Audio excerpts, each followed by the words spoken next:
পানছড়িতে vote for Wadud Bhuiyan, vote for ধানের শীষ campaign সম্পন্ন।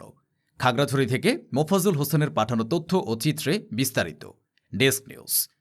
আসন্ন জাতীয় সংসদ নির্বাচনকে সামনে রেখে সারা দেশের ন্যায় খাগড়াছড়ি জেলার পানছড়িতে নির্বাচনী তৎপরতা জোরদার করেছে বাংলাদেশ জাতীয়তাবাদী দল বিএনপি ও এর অঙ্গ এবং সহযোগী সংগঠন।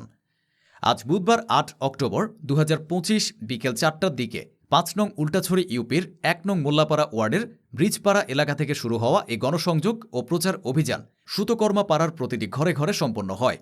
খাগড়াছড়ি জেলা বিএনপির সহসভাপতি ও পানছড়ি উপজেলা বিএনপির সভাপতি মোহাম্মদ বেলাল হোসেনের নেতৃত্বে মার্চ ফর ধানের শীষের গণসংযোগে উপস্থিত ছিলেন পানছড়ি উপজেলা বিএনপির সহসভাপতি মোহাম্মদ বাচ্চু মিয়া, সহসভাপতি মোহাম্মদ জুলফিকার আলী জুলফু, যুগ্ম সম্পাদক মোহাম্মদ শফিকুল ইসলাম, পানছড়ি উপজেলা যুবদলের যুগ্ম আহ্বায়ক মোহাম্মদ আব্দুল মান্নান, পানছড়ি উপজেলা স্বেচ্ছাসেবক দলের আহ্বায়ক সৈয়দ মোহাম্মদ ইদ্রিস আলী, উপজেলা ছাত্রদলের আহ্বায়ক মোহাম্মদ দিদারুল আলম সহ উপজেলা ইউনিয়ন এবং ওয়ার্ড পর্যায়ের অঙ্গ ও সহযোগী সংগঠনের নেতাকর্মী ও সমর্থকগণ।